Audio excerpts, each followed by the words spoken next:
최고를 고집하는 이런 장인 정신, 품질에 대한 자부심, 그리고 품질을 아주 좋게 만들려고 하는 그런 노력, 오늘날의 에르메스를 만든 게 아닌가라고 생각을 하고 있습니다. Bonjour. 안녕하세요. 트레비앙 신지은입니다. 오늘은 지난번에 예고드린 것처럼 명품 중에서도 명품계의 보석 에르메스에 대해서 좀 알아보도록 할게요. 여러분 지금 전 세계 가장 부자가 누군지 아세요? 베르나르 아르노라고 하는 사람인데요. LVMH 그룹 하면은 전 세계에서 가장 큰 럭셔리 브랜드 그룹이에요. 루이비통, 헤네시, 모에샹똥 이걸 막 줄여서 LVMH라고 부르는 건데 디올, 루이비통 뿐만 아니라 한 60여 개 명품 브랜드를 가지고 있는 이 그룹의 회장이 가장 부자란 말이에요. 이 회장마저도 뭐라고 하냐면 에르메스를 손에 넣기 전까지는 우리는 명품 브랜드가 아니다. 진정한 명품 브랜드로 성공을 하려면 에르메스를 손에 넣어야 된다라고 얘기를 하더라고요. 그만큼 에르메스의 가치는 정말 높이 평가되고 있는데요. 그럼 이 에르메스 이름은 어디서 온 말일까요? 근데 그 전에 왜 헤르메스라고 안 해요?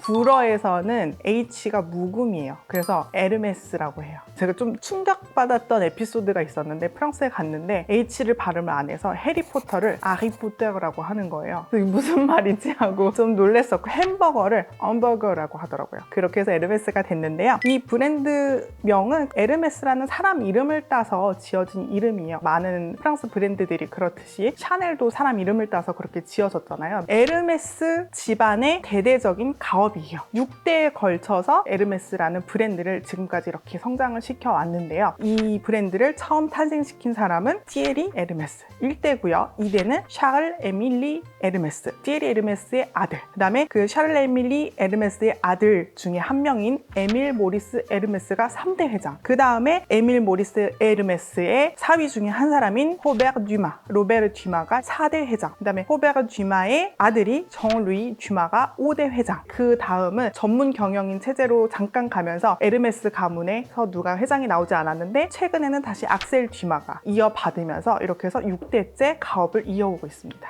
에르메스의 성공 비결 하면은 뭐니 해도 장인 정신인 것 같아요. 제가 지난 편에서 프랑스 가정식 요리를 소개를 해드리면서 마이유랑 다른 이제 프랑스 프레지덩 이런 식품 브랜드들을 소개를 해드렸어요. 그때도 제가 장인 정신에 대해서 한번 말씀을 드렸는데 프랑스는 이 장인 정신을 굉장히 중요시하는 나라인데 특히나 에르메스 브랜드는 정말 장인 정신을 중요하게 생각을 해서 가방을 만드는 직원으로 있는 장인 한 명의 가치를 330만 유로, 하나로 한 47억 원 정도 되거든요. 그렇게 평가를 하더라고요. 우리의 장인들은 이 정도 가치가 있다라고 하면서 그만큼 장인 정신을 중요시 생각을 해서 오늘날에 이제 에르메스가 있는 거 아닌가라는 생각이 들어요. 그리고 에르메스가 되게 자부하는 것 중에 하나가 다른 명품 브랜드들은 이제 공장이 다른 나라에 많이 있기도 해요. 근데 에르메스는 프랑스를 고집을 해요. 그래서 프랑스에 52개 공방이 있고 이제 다른 나라에도 한 12개 정도 공방이 있기는 한데 다른 나라에 공방이 있는 거는 예를 들면 시계는 스위스가 최고잖아요. 시계를 만드는 공방은 스위스에 두고 이런 식으로 한다고 해요. 최고를 고집하는 이런 장인 정신, 품질에 대한 자부심, 그리고 품질을 아주 좋게 만들려고 하는 그런 노력, 오늘날의 에르메스를 만든 게 아닌가라고 생각을 하고 있습니다. 요즘 에르메스 현재는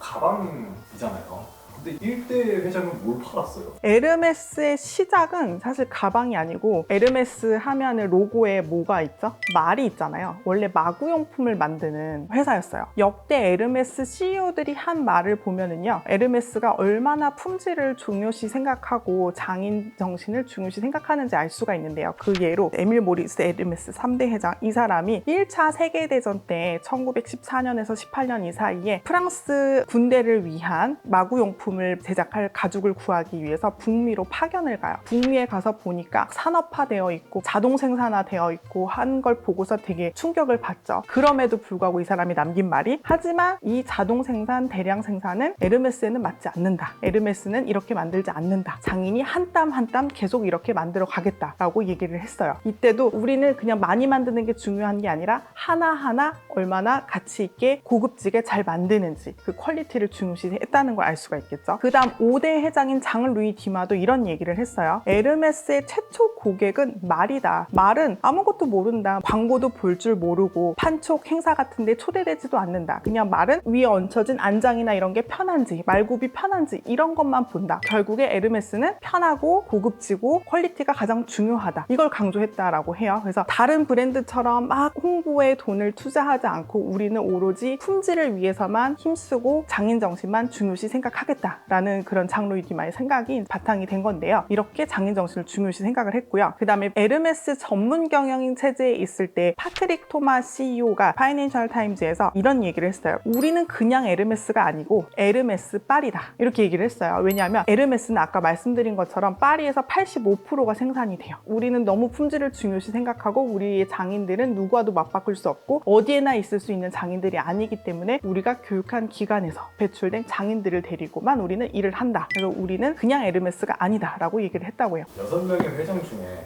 지금 이렇게까지 성공시킨 부분에 있어서 누가 제일 크게 기여했다고 생각하세요? 누구 한 명도 정말 기여하지 않은 사람이 없는 것 같아요. 다 크게 기여를 했는데 그 중에 그래도 누구 한 명을 뽑으라고 하면 4대 회장인 로베르 듀마인 것 같아요. 이 사람이 역대 베스트셀러를 다 탄생시킨 사람이에요. 스카프, 캘리백 이런 것들 다 이 사람이 탄생을 시켰기 때문에 이 사람이라고 얘기할 수 있지 않을까 싶습니다. 가방의 시초가 이제 이분이에요. 가방의 시초가 이 사람은 아닌데요. 이 사람이 캘리백이라는 이름을 이제 붙이면서 유명해지게 됐죠. 그 사람은 왜 그랬을까요? 전 회장님들은 다 말에 집중을 했는데 삐딱선을 타가지고 왜? 이 사람이 삐딱선을 탄 것은 아니고 가업을 계속 계승하는 과정에서 점점 영역을 넓히다 보니까 한참 이때 시대를 생각을 해보면은요. 티에리 에르메스가 처음에 이제 에르메스를 만들었을 때와 아들들이 이어받으면서는 이제 1900년대가 된단 말이죠. 이때가 되면은 산업화가 되잖아요. 생활 패턴이 바뀌면서 사람들이 교통이 많이 발달하다 보니까 장거리 여행을 많이 떠나게 돼요. 그러면서 이제 여행 가방을 만들게 되고 여성을 위한 핸드백 종류로도 바뀌기도 하고 점점 스카프, 향수, 시계 할 거 없이 다양한 상품으로 이제 확장이 되어 나간 거죠. 근데 좀 신기하네요. 장인 정신 하면은 뭔가 고착화돼 있는 그런 것 같은데 이 사람은 갑자기 그 고착화돼 있는 말 거기서 딱 돌아버렸잖아요. 마구용품을 처음에는 생산을 했지만 생각을 해보면 우리가 자동차라는 게 생겨난 이후부터는 마차를 타지 않았을 거란 말이죠. 그럼 마구용품은 승마를 할 때 이외에는 쓰이지 않는 게 된단 말이에요. 거기에 맞춰서 이제 상품들이 다양해지고 변화해 온 게 아닌가라는 생각이 듭니다. 그럼 이건 버는데 선생님이 생각하셨을 때 제일 필요 없던 회장은 누구였어요?